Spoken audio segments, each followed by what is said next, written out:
कथा क्यों सुनाई? हम ये प्रसंग आपसे सुनना चाहते हैं। बोले आप सब लोग जानते हो, महाभारत में आप सभी ने सुना होगा, जब कौरवों और पांडवों की लड़ाई चल रही थी, युद्ध चल रहा था, अंत में उनमें केवल एक दुर्योधन बचा था और दुर्योधन की गदा को भी आदरणीय भीमसेन ने तोड़ दिया था। तो जो दुर्योधन ने था अपनी मौत का एक एक पल गिन रहा था कि कब मौत आ जाए कोई नहीं जानता। तभी वहां पर द्रोणाचार्य के पुत्र अश्वत्थामा आ गए। अश्वत्थामा ने आकर के कहा, मित्र तुम्हारी ये दुर्गति किसने की? बोले किसने तुमको मारा है? तो दुर्योधन ने कहा कि मित्र भीमसेन ने मेरी जंघा को तोड़ दिया है, अब मृत्यु कब आ जाए कोई पता नहीं। बोले तुम एक काम करोगे? बोले हाँ करेंगे। बोले एक काम करोगे, तुम पांचों पांडवों को मार करके आ जाओ। तो अश्वत्थामा जो था उसने कहा, मित्र अभी करके आता हूं ये काम। अश्वत्थामा चला गया, लेकिन जाको राके साया मार सके ना कोई और बाल ना बाका करी सके, चाहे जग बेरी होए। कन्हैया जिसका रखवाला है, गोविंद जिसका रखवाला, उसको कभी कोई मार सकता है? अश्वत्थामा उनको मारने के लिए गया। पांचों पांडव तान दुपट्टा ओढ़ करके सो रहे थे और भगवान श्री कृष्ण उनकी छड़ी लेकर के रखवाली कर रहे थे। अब छड़ी लेकर के रखवाली कर रहे थे भगवान कृष्ण। तभी अर्जुन की नींद खुली। बोले हे केशव, आपको नींद नहीं आ रही है? बोले हाँ मुझे नींद नहीं आ रही है। बोले अर्जुन तुम कैसे जाग गए? बोले जीवन की जब बागडोर तुम्हारे हाथों में सौंप दी तो हमें तो फिर जागना ही है। कन्हैया ने कहा, लेकिन मैं तुमसे ये कहता हूँ कि तुम लोगों को यहाँ नहीं सोना चाहिए। बोले क्यों? बोले तुम चलो तो सही मेरे साथ। भगवान श्री कृष्ण पांचों पांडवों को उठा करके दूसरे स्थान पर ले गए। लेकिन क्या हुआ? द्रौपदी के जो 5 पुत्र थे, वो 5 पुत्र वहीं सोते रह गए। अश्वत्थामा आया, अश्वत्थामा ने उन 5 पुत्रों की गर्दन को काट दिया और गर्दनों को लेकर के दुर्योधन के पास चला गया। दुर्योधन, मित्र तुम आ गए? बोले हाँ आ गया। बोले क्या प्रमाण है कि तुम पांचों पांडवों को मार करके आ गए? और जैसे ही उजाले में दुर्योधन ने द्रौपदी के 5 पुत्रों के कटे हुए सिर को देखा, दुर्योधन ने कहा कि मित्र तुमने ये क्या कर दिया? तुमने तो द्रौपदी के 5 पुत्रों को मार दिया, मैंने तो 5 पांडवों को मारने की बात कही थी। ये कैसा काम कर दिया तुमने? एक मेरा पुत्र बचा था, वो भी युद्ध में मारा गया, और द्रौपदी के 5 पुत्र बचे थे, वो तुमने मार दिए। अब हमारा वंश निर्वंश हो गया। ऐसा कहते कहते कहते दुर्योधन वहीं जमीन पर गिर पड़ा और उसकी मृत्यु हो गई। लेकिन जरा 1 मिनट के लिए सोचो, जिस स्त्री के 5 पुत्र एक साथ मर जाए उसकी दशा कैसी होगी? 5 पुत्र द्रौपदी के मर गए, कुरही की भांति करुण क्रंदन कर रही है। अर्जुन ने अपना धनुष बाण उठाया, द्रौपदी से कहा कि द्रौपदी तुम रो नहीं, अश्वत्थामा जहां कहीं भी होगा धरती आकाश पाताल में उसे ढूंढ करके लाऊंगा।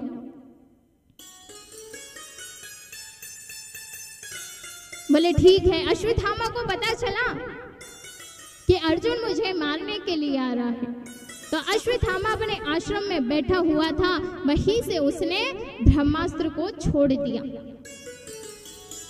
अब ब्रह्मास्त्र चला दिया। अर्जुन ने जैसे ही ब्रह्मास्त्र आते देखा तो भगवान श्री कृष्ण के चरणों में गिर गए और कहने लगा, कृष्ण कृष्ण महाभावो भक्ता नाम भयंकरा। हे कृष्ण मेरी रक्षा करो, ये ब्रह्मास्त्र मुझे जलाकर भस्म कर देगा। बोले अर्जुन तुम डरो नहीं, जिस प्रकार विष की औषधि विष होती है, कांटे की औषधि कांटे को कांटे से निकालते हैं, लोहे को लोहे से काटते हैं, उसी प्रकार एक ब्रह्मास्त्र को शांत करने का दूसरा तरीका भी दूसरा ब्रह्मास्त्र है। तुम अपने ब्रह्मास्त्र का प्रयोग करो। और जैसे ही ब्रह्मास्त्र का प्रयोग किया, दोनों ब्रह्मास्त्र टकराकर जमीन पर गिर पड़े। अर्जुन ने अश्वत्थामा को पकड़ लिया और भरी सभा में लेकर के आ गया। अश्वत्थामा को पकड़ करके जैसे ही अर्जुन लाया, अर्जुन ने द्रौपदी से कहा कि द्रौपदी अब तुम बताओ मैं इसको कैसे मारूं? इसने हमारे 5 पुत्रों को मारा है तो इसको 5 बार मरना चाहिए, लेकिन मरेगा तो एक बार।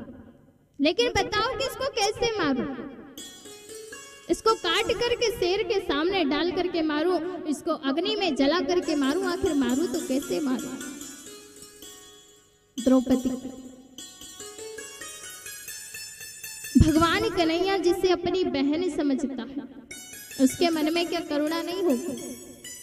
द्रौपदी कहती है कि ब्राह्मणामृता राम गुरु, इसे मारो नहीं, इसे छोड़ दीजिए, इसे मारना आपको शोभा नहीं देता क्या? द्रोणाचार्य की विधवा पत्नी नहीं रोएगी? आज मेरे 5 पुत्र मरे हैं, मेरी ऐसी हालत है, तो क्या उनकी ऐसी हालत नहीं होगी? क्या उनको रोने देना आपको अच्छा लगेगा?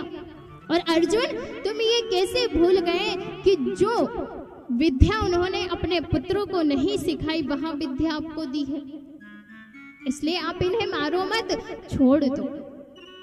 अर्जुन ने कहा कि इनके मन में तो करुणा आ गई। बोले संविधान में करुणा नाम की कोई चीज नहीं होती, शठ के साथ शठता का व्यवहार किया जाता है।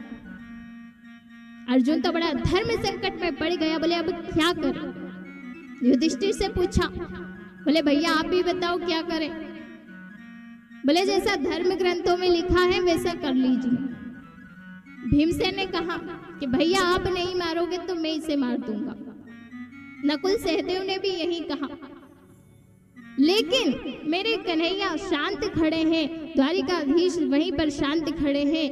अर्जुन ने कन्हैया को देखा और कन्हैया से कहने लगा, कन्हैया अब आप ही बताओ मैं क्या करूं? तो भगवान ने बड़ी सुंदर बात कही। भगवान ने कहा कि ब्राह्मण चाहे जैसा भी कोई हो, उसे कभी मारना नहीं चाहिए, और बाल हत्यारा जो कोई भी हो उसे कभी छोड़ना नहीं चाहिए। यानी कि इसको मारो, क्योंकि इसने द्रौपदी के 5 पुत्रों को मारा है, और इसको छोड़ भी दो। क्यों? क्योंकि यहाँ एक ब्राह्मण बालक है, यानी कि मारो भी मत और छोड़ो भी मत। भीमसेन ने कहा वाह, 2-4 आप जैसे न्यायाधीश मिल जाए ना तो फिर तो संसार का तो उद्धार ही है। पूजय विप्र सकल गुणहीना, श्री राम जय राम जय राम। पूजय विप्र सकल गुणहीना, श्री राम जय राम जय जय राम। शूद्र न गुण गण वेद प्रवीणा, श्री राम जय राम जय जय राम।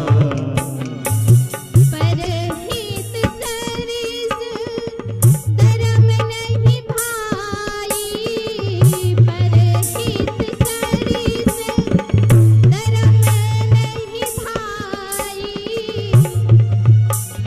पर पीड़ा सम नहीं अधमाई, पर पीड़ा।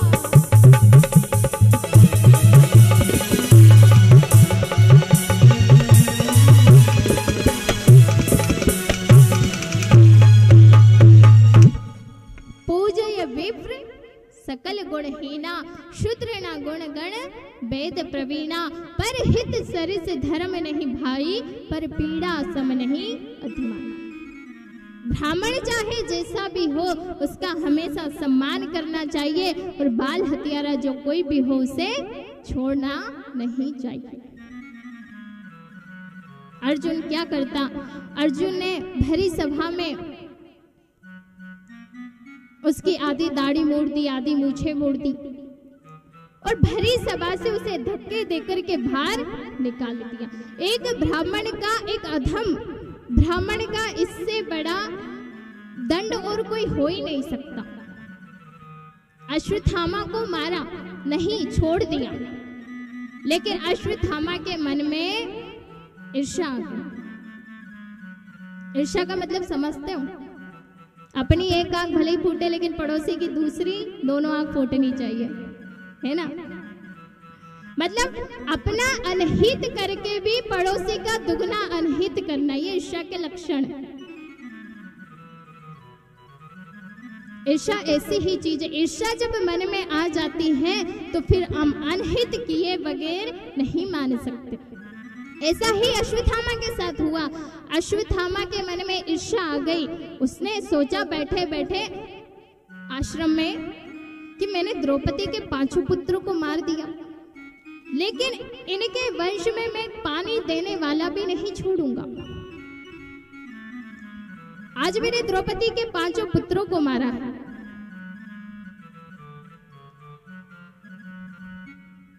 द्रौपदी के 5 पुत्रों को मार दिया।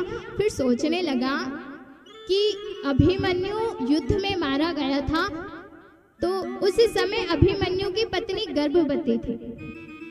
अभिमन्यु की पत्नी जो उत्तरा, तो बोले उस समय गर्भवती थी, तो क्यों ना उसे गर्भस्थ शिशु को मार देता हूँ। आज उसको 9 महीने पूर्ण होने जा रहे हैं, उस गर्भस्थ शिशु को मार देता हूँ, इससे इनके वंश में कोई पानी देने वाला भी नहीं बचेगा।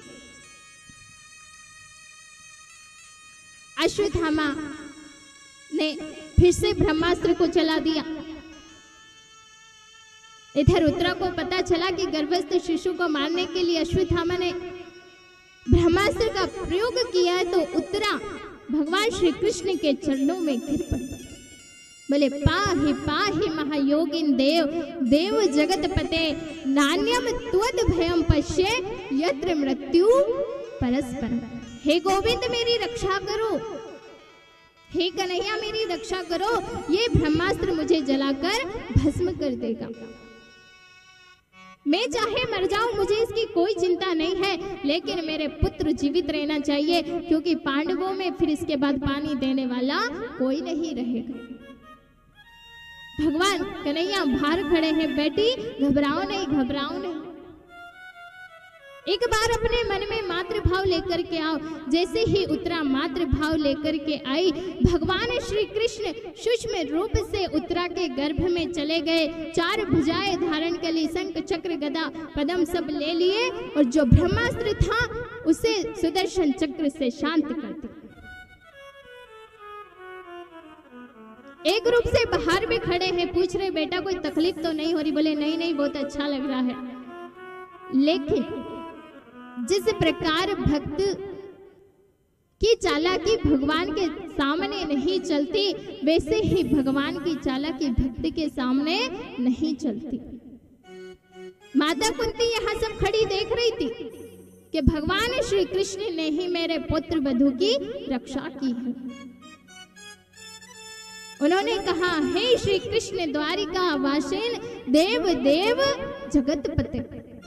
हे कन्हैया, तुम तो बोले जगदीश्वर हो, निर्गुण ब्रह्म ही सगुण के रूप में आया है, आप तो स्वयं परमात्मा हो, आप भगवान हो। कन्हैया ने कहा, बुआ मैं भगवान भगवान नहीं हूं। बोले मैं तो आपकी भाई का सबसे छोटा बेटा हूं। बोले यही तो लाला आपका नाटक विचित्र है, किसी को बुआ बनाते हो, किसी को फूफा बनाते हो, किसी को क्या बनाते हो, लेकिन ये कैसे भूल जाते हो कि सबसे बड़े तो आप हो। भगवान श्री कृष्ण ने कहा, अच्छा ठीक है, मैं बड़ा हूं तो फिर एक काम करते कि आप सब मुझसे वरदान मांगो।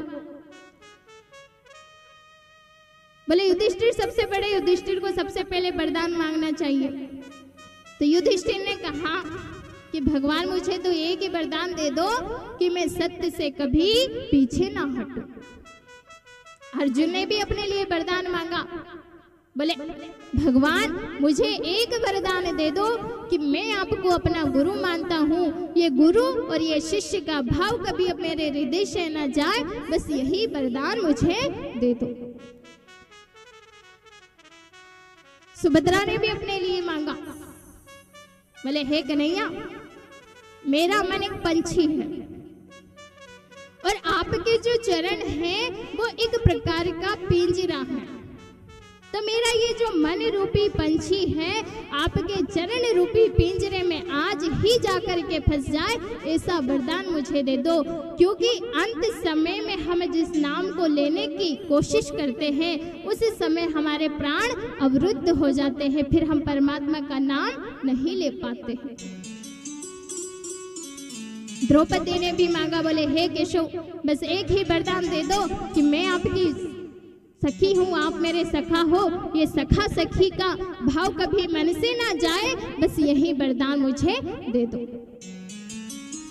सबने अपने लिए कुछ ना कुछ मांग लिया, लेकिन पांडवों की माता कुंती है एकदम शांत बैठी है, कुछ मांग ही नहीं रही है। तो कन्हैया ने कहा बुआ, सबने अपने लिए कुछ ना कुछ मांग लिया, आप भी तो कुछ मांगो।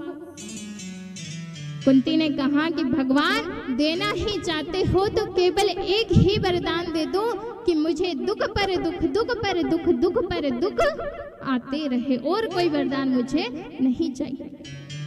कन्हैया ने कहा नहीं नहीं बुआ, अब मैं तुम्हें दुख नहीं दे सकता, तुमने कितने दुख झेले हैं अपनी जिंदगी में। आप कुंती के चरित्र पर एक बार नजर डाल करके देखो कि कुंती का चरित्र कैसा था। देखो, कुंती का जन्म हुआ था मथुरा के राजा सूरसेन के घर में। अब सूरसेन के घर में जब उनका जन्म हुआ तो उनको कुंती भोज राजा ले गए, और कुंती भोज राजा ने अपने नाम के ऊपर उनका नाम क्या रख दिया? कुंती। पहले उनका नाम प्रथा था, लेकिन कुंती भोज राजा के ले जाने के कारण उनका नाम कुंती हो गया। अब जिस पुत्र का जन्म कहीं और हो, पालन कहीं और हो, उसकी जीवन कैसा होगा जरा सोचो। थोड़ी बड़ी हुई, किशोरावस्था को पार किया, विवाह हो गए। विवाह भी कैसे पुरुष के साथ हुआ कि उसको भी श्राप मिला हुआ था कि जब भी काम की भावना लेकर अपनी पत्नियों के साथ पत्नियों के पास जाओगे तो तुम्हारी मृत्यु हो जाएगी, और जन्म से पीलिया रोग से ग्रस्त था। ये तो कुंती को भगवान जो दुर्वासा ऋषि हैं उन्होंने वरदान